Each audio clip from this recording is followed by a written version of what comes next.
We are back with another Triple Z, aka the button mashing simulator. Yeah!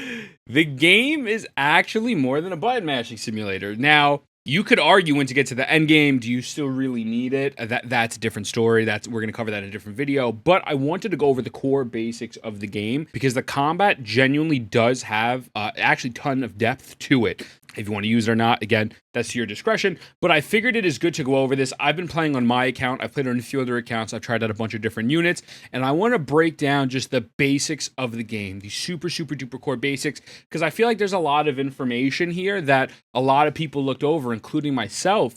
Not only was in CBT3, but at the beginning of the game because of the fact that I felt like I didn't need it. So, we're going to start with the core combat. You have your normal attack, which... normal, just basic attack, really nothing too crazy here. You have your dodge. There are different types of dodges. As it says, normal dodge just to dash around. You have a dash attack, which is nice. So you could actually run around and then do a dash attack, which I'll show you in a bit. And then a dodge counter. Press attack after a perfect dodge to activate strikes in enemies, dealing dice damage. Everyone's going to have this type of thing. You have the assist. Now, the assist are really interesting and actually really cool. I'm going to slide my head over here so I can show you. There's two types of assist. Although there's three here, I'm going to show you. There is quick assist, which is pretty much once you are being attacked on field with a character, you could actually press space and swap to another character. So that way it really saves them from dying. And it's pretty much a little bit of a, hey, get out of dodge type of mechanic. And it's pretty good. It's pretty valid. And it's just simple. There's really no mechanic here. You're getting hit by someone. You have that assist portion up. Jump out. You then have defensive assist. When the character on field is about to be attacked, press the assist button, which is a space, to activate. It parries. It's a parry. It is literally their version of parrying. In Wuwa, you actually have to time an attack. In this game, you just have to time the assist button. And once you do that swap, it says here, dealing massive daze to characters is invulnerable within his skill. Dealing massive daze. That's for this character. And then the assist follow-up, vengeful counterattack. So press attack after a defensive assist is what we just went over to activate the skill that they have, which creates an icicle in front of the enemy. Now, obviously, this skill is going to be different, but pretty much once you do this defensive assist, you want to hit attack immediately to get some sort of attack going off that has a special type of attribute. So that's the assist system. Now, if you do here, I'm going to swing myself back over here. There are 6 rings here. When you parry, if you're parrying a smaller enemy, aka defensive assist, it will take away 1 ring. If you are parrying a boss, it will take away 2 rings.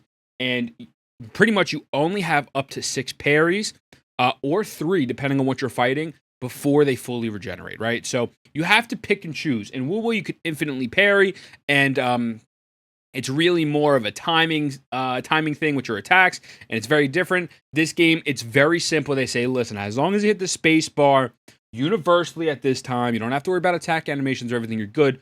But you need to manage your assist meter, so just keep that in mind. There are these skill attacks. Oh, damn, I'm going to go back over here. There's the advanced skills, the special attacks, I should say.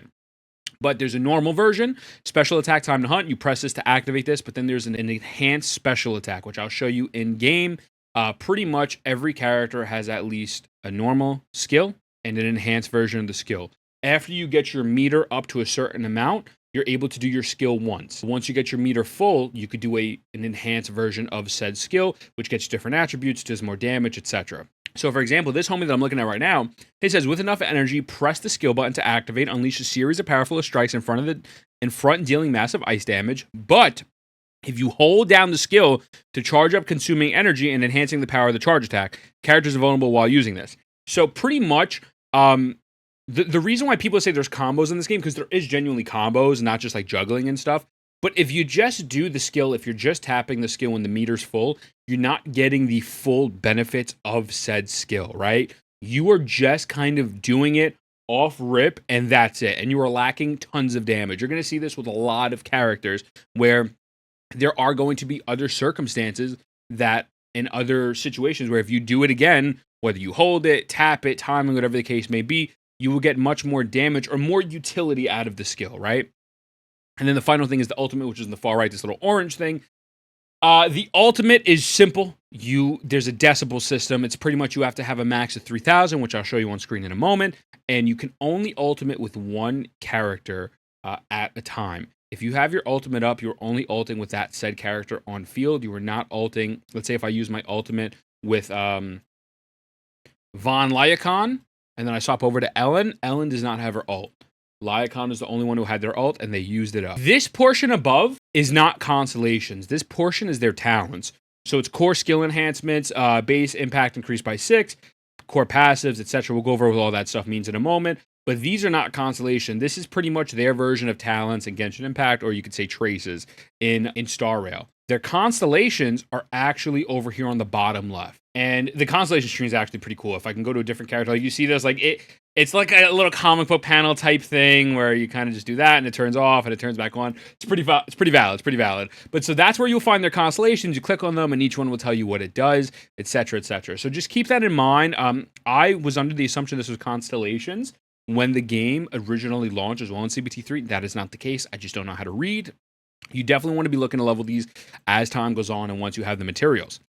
Now, there is something called going over the stats, because there is some pretty standard basic terms that we have here, but then there's also some new stuff here. So HP, attack, defense, critical damage, that is pretty much just self-explanatory. HP is how much health you have. Attack is how much damage you'll be doing. Defense is, not only what you use to really not die, how much less damage you'll take, but it's what you'll get on your artifacts going forward after you watch this video. I'm sorry, I didn't mean to curse you. Here's where we get into new territory, impact. What is impact? So, when you are fighting enemies, they're going to have this bar over their head that pretty much fills up after every time you do an attack. Impact stat is this. If you click over here, you can actually read it for yourself. I'll read it to you right now. So we go here. It says hitting enemies increases their daze and impact influences the rate in which the daze accumulates. That bar, every time it's completely full, it pretty much knocks the enemy out and they're invulnerable and they take more damage. So that's their daze meter. So impact characters, like people like Lan Vyakan or someone like Anby, they have high impact. These are the characters that you're going to want to use to really kind of knock down enemy shields. I kind of look at it to make it easier for me. Genshin Impact, you're fighting an Abyss Mage that's Pyro. You want to use a certain character. Instead of a certain element to take down that shield, you want to use a certain subsection of a character. So you want to use impact characters to knock down their daze, to get their daze meter all the way up so they're pretty much stunned. Once an enemy is dazed, they take more damage. That allows you to do those follow-up attacks we were talking about earlier, and it really enables a main DPS window opening. So, impact is new. Again, pretty much stunning your enemy. Anomaly Mastery and Anomaly Proficiency are pretty simple. Very, very basic. So, Anomaly Mastery is pretty much saying, hey, listen, this is going to apply the element to the enemy. After a certain amount of strikes, or like a certain amount of times they get hit by whatever, they're going to be affected by said thing. So, for example, Van Lykian, he's ice. What does ice do? It says dealing ice damage to enemy accumulates ice attribute anomaly, triggering freeze and frostbite. And it tells you freeze immobilizes enemies, preventing them from taking an action for a certain period. Shatter is activated when freeze ends, interrupting enemy movement and dealing ice damage. And frostbite increases the crit damage taken by the target for a specific duration. So really, you're looking at it as it is just essentially applying that said debuff, depending on whatever element you were running, to the enemy. And then anomaly proficiency is pretty much elemental mastery for Genshin. It's enhancing the damage inflicted by the attribute anomalies. Each point in anomaly proficiency is equivalent to 1% of attribute anomaly damage. So pretty much, again, I like to use a notepad, make things easier. Ice character, right? They are going to do, let's say, 4 attacks, 4 normal attacks. I'm making up something. After 4 normal attacks, the enemy is now under the anomaly effect of ice. Ice anomaly. And then now this anomaly, specifically with ice, is going to do the effect of not only, let me re-pull up the name of it just so I don't butcher the name. This is going to do freeze, shatter, and frostbite. So you're going to get freeze. Once freeze expires, as it says there, you get shatter. And then you will also get frostbite along with this as one of the things. So that's pretty much how those 2 anomaly units work. I will go over all of the elements real quick. So all the elements in the game are right here. So there's ice, physical, fire, electro, ether. Ether! Electric is dealing electric damage to enemies, accumulates electric anomaly buildup. which we know already. It's the shock effect. Shock causes the target to intermittently suffer additional electric damage for a period of time when attacked. Inflicting shock on enemies weak to electric can interrupt their actions. You're fighting a robot, you want to use Ambi. Ambi is going to do even more damage with this anomaly. Ether! Ether damage, ether anomaly, etc. It does corruption. Targets attack with corruption take bonus ether damage intermittently. It's pretty much a DOT. Inflicting corruption on enemies weak to ether can interrupt their actions. Again, really solid stuff there. Physical anomaly will trigger assault and flinch. Assault interrupts the enemy and deals massive physical damage. Right now. Okay. Flinch increases the days the target takes for a period of time, which is perfect. So in a situation like this, we'll get to rotations, we'll get to team building, but you use a physical character, you get this flinch to go off, and then you then swap back to someone like Ambi, and now their days meter is going to fill up even more because Ambi has a high impact stat, and they are an impact character, right? So there's that. Did I miss anything? Fire. Fire anomaly, the burn effect. Burn deals continuous fire damage for a period of time. Inflicting burn on enemies weak to fire can interrupt their actions. That's pretty standard. I think we hit all of them, right? Ether, electric, ice. Yeah. Did we go over electric? Yeah. So that's pretty much all of those. But then it shows here. So you go to a character, it says, what's their specialty? Anomaly. Agents with anomaly specialty are exceptional with applying debuffs and excelling at accumulating anomaly buildup to weaken enemies. I go to this character, they're support, right? You click here. Agents support specialty are able to aid and enhance their agents in battle, excelling at buffing friendly units to improve combat effectiveness. Defense. Agents with defense specialty have strong survivability, excelling at tanking attacks to counterattack. So they're pretty much giving you the main thing. Attack characters. Agents with attack specialty possess formidable damage output capabilities, excelling at rapidly racking up damage. This is pretty much a DPS. Attack. So it also gives you the subsections of what characters are. You have your supports. And it's Ambi right here, stun. Agents with stun specialty possess powerful control abilities to excel at building up days to cause enemies to be stunned. So it also gives you the type of character unit that they are. And if you feel otherwise, where maybe you're confused, you can just click it right here and it'll double tell you. Attack is DPS. Support. They're buffing your team. Stun. They're doing the days. And then after that, anomaly. Really applying debuffs here. So pretty straightforward stuff. So now there's pen and pen ratio. So let's break these down as real quick as well. So pen is pretty much ignoring the target's defense based off a certain amount. And then after that, pen ratio is really the same thing. Ignores a target's defense based on a percentage. So this one ignores a set amount and this one ignores a percentage. Penetration is simply just going through their defense. You're shredding their defense. I think of it as something like Zhongli, how like he gives a 20% defense shred when he has his dong up, but now this is an actual stat. So if you wanted to build, let's say your Ellen Joe, obviously you want critical damage, but you want to probably have high pen ratio and pen on her due to the fact that she's going to be shredding their shields faster along with dealing high damage. Energy regen. As I've stated earlier, the ultimate is based upon a decibel system. The energy regen is strictly talking about the skill. So obviously, you want to build energy regen because a lot of these characters want to have their max skill up to really get the most of their kit, but do not confuse energy regen to getting your ult back. That is not the case. Those two are not correlated. Team building. So, really quick, let's say I'm going to go into training now before I show you everything, so I can show you everything. But how does team building work? This game, it is very simple. And it's honestly very similar to Wuwa in the sense of team building. You want your main DPS, you then want a stun character, and the third spot could be a fill. I could run Sukaku, so that way there's a support unit. I could run the Big Bear for a little bit more defense because they're a defense unit. I could run this character with the Bat, the Mini Negan, because they're going to be applying pretty much debuffs to the enemy. So the third spot, it varies. What you want to run in that spot. Now, obviously, you wanted the team to have synergy. For example, the best team would be this. It would be Ellen as the main DPS. It would actually be Lycan as the Daze character. And then it would be Sokaku for the support. And then it says right here. So you see the attack. You see the little stun, the little Daze. And then you have the support icon there.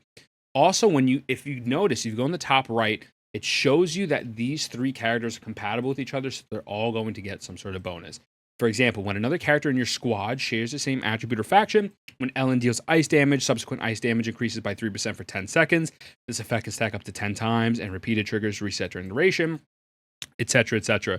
When Lycon stuns the enemy, the target stun damage and multiplier increases by 35%. This is the core base of team building. Now, one thing I want to show you before I go into the gameplay is the roles, unlike Wuthering Waves, you could really make any unit work in any role possible. Like if I want to, let's say, let's take this character who's a massive buffer for the team and make them a main DPS. It's not that you can't, but they really reward you for using the proper units in the proper spot. So for example, if I go to Ellen right now, this is the best DPS character in the game right now, but I want to just show you what these multipliers look like and then compare it to a character who's not a DPS character and be like, okay, there's a big discrepancy here. So when you're running Ellen, the basic attack, the first multiplier is 66.8%, the second one's 151, and then there's a massive jump on the third hit to 405.7%. That is fucking insane. That is a massive jump, but anyways, Daze hit multipliers are pretty big as well. And then if you look down, the basic attack, flash, freeze, trimming, right? Her whole thing is she wants to use flash, freeze, trimming, which I'll show you in a moment. This is pretty much her meat and potatoes where she gets all her damage from. First attack, 136, already higher than the normal. Second one, 251, higher than that. That's 151. The third hit damage is 677. She's getting a massive buff to pretty much everything. She's massively buffing herself when you actually use her properly. So not only does this incentivize you to use the character properly, but now if I show you a different character who is not a DPS, let's use Lonvacon. If we look at his scaling, it does not come anywhere near close. First damage 40, first hit charge 50, second hit 77, second hit charge 77, 47, 77, third hit 80, 135. And then as time goes on progressively, you know, if you're able to get to that fifth hit level 2 charge, you get to a multiplier 485. But the time that you're going to be taking to even reach that, you can pump out a bunch of different attacks with Ellen that just do way more damage. And for example, if we go down further, the Daze hit multipliers, you know, they're not bad. These are all good, but they really reward you and incentivize you. Hey, if you want to use a damage dealer, use a damage dealer. Use her. Another example, and they're a 4-star, is Anton. You look at Anton, his multipliers are pretty good as well. His normal basic attacks are pretty valid, 229 it maxes out with. But then when you go to his actual kit, the basic attack enthusiastic drill, which is what you want to be using, the damage multipliers are crazy, 240.9. The second hit's 469. The third hit's 456. The second hit, the Daze multipliers into the 300 range. They're really rewarding you for not only playing the game properly, understanding their kits, but playing the roles that they were meant to be played. So again, do whatever you want, but this is the basis of the team building. This is how the team building works. And this is pretty much that in a nutshell. So now going into combat, I'm going to show you a few things. I'm going to show you first the parry. That is the parry. If you notice on the bottom right side, I lost one yellow node. So every time I parry, I'm losing a yellow node, and it would be 2 as opposed to 1 if it was a bigger boss. I'm actually going to spawn in a bigger enemy right now so you could see what it looks like. So now if I were to parry this boss right here, or this bigger enemy, elite, whatever you want to call it, it's going to take 2. We're going to parry. It took away 2 of those. So now I'm out of parries. Every time I hit space, if I try to parry, I can't. I have to do a perfect dodge. And this with a perfect dodge, you just saw a glimpse of it right there. But, oh, well. A perfect dodge right there. Now, if you notice, when I attack with either Ellen or Sukaku, the Daze meter, which is right underneath their health bar, is not going up that much. I bring out this homie, and the Daze meter goes up substantially faster. And this is also another perfect example of one of those things where when you get hit on field with a character, it incentivizes you to swap. And so, but now I'm going to go back to breaking the Daze meter. And bam. So now this is the perfect assist. Their Daze meter is pretty much done, and it's going to give you the option to swap between characters. If this is the real game mode, you would also be able to swap to the Bang Boos, which are pretty much your sidekicks. But that's pretty much those mechanics kind of shown to you. And then obviously now I'm going to do a little bit of advanced stuff with Ellen, where I'm going to actually deal more damage. If you notice, also sidebar, you saw how like we got some of that back, so brings this up substantially more. I hit with you, not as fast, right? Hit with you, not as fast. Now they're dazed. The basic rotation is you want to try to daze the character with your daze unit, obviously. Use your supports for whatever you can, like, you know, so you want to bang out the supports. Bam. You definitely want to be taking advantage of these coordinated attacks. These coordinated attacks are pretty much giving you a free ult. I just did this ultimate. Now it's gone. If you see, if I swap off, there's no ultimate on the other character.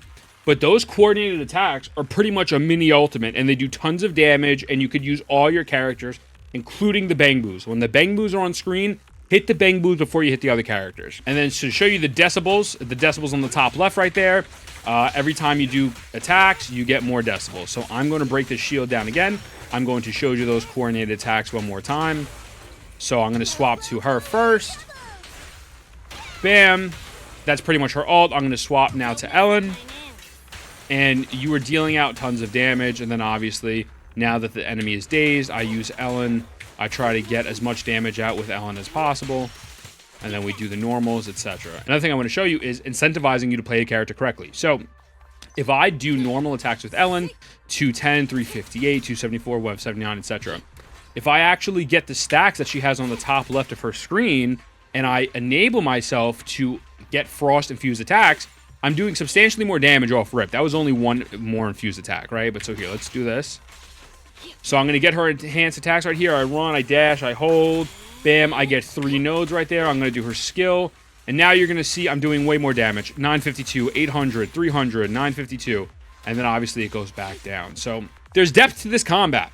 100% there's depth to this combat. And this is just the core main basics. There's a tons of YouTubers out there going over advanced tech, advanced team rotations, etc. I'm just giving you the core basics of how the combat works.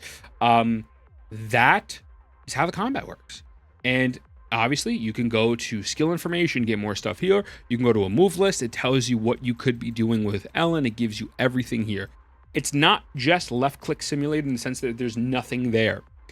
There's more to do. It's just if you want to do it or not, right? But they do reward you. They do reward you 100% for playing the characters correctly and using the proper team rotations, without a doubt. That is for sure. That's not up for debate. I will throw in real quick at the end is if you're liking the game and you want to continue, these are the comparisons to the Honky Star Rail and Genshin. I'm a Genshin girly pop. So Primo Gems is their polychrome. Their Intertwined Fates is their tape that's not black and white. Their Standard Wishes are black and white tape. Artifacts are their drive discs, which we'll go to in a moment. W Engines, their weapons, which we'll go over as well. Enhancements ores, this is going to increase their weapon levels. Hero Wits is their investigator logs. And their resin is their battery. If you want to take a screenshot of this and write that down, that's cool. But that's pretty much like how the main materials work. Now, one of the cool things about the game, I like the artifact system because you get a 4-piece set, and then you could get an extra 2-piece set here. So it's going to give players a lot of creative freedom to kind of min-max and like what they want to use, what they don't want to use, etc. So I like this system a lot. It's pretty early on in the game, so it really can't tell you what's good, what's not good. I really don't know. And then the W engines in the middle, these are absolutely adorable. I'm not gonna lie to you. I really love all of them. I think they're all hilarious.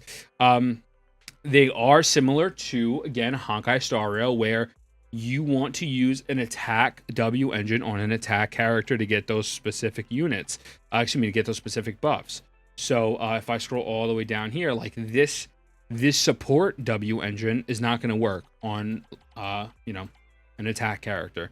But, basic attack and then whatever damage, whatever substats, and then give you the extra stats and buffs there. And pretty much it, man. That is the game. It's fun. I like it. It's fun. It's not the hardest game in the world, but it's fun. And let me know if you think this is helpful. If you want me to do more stuff, I got you. Mwah. I love you. I'll see you in the next one.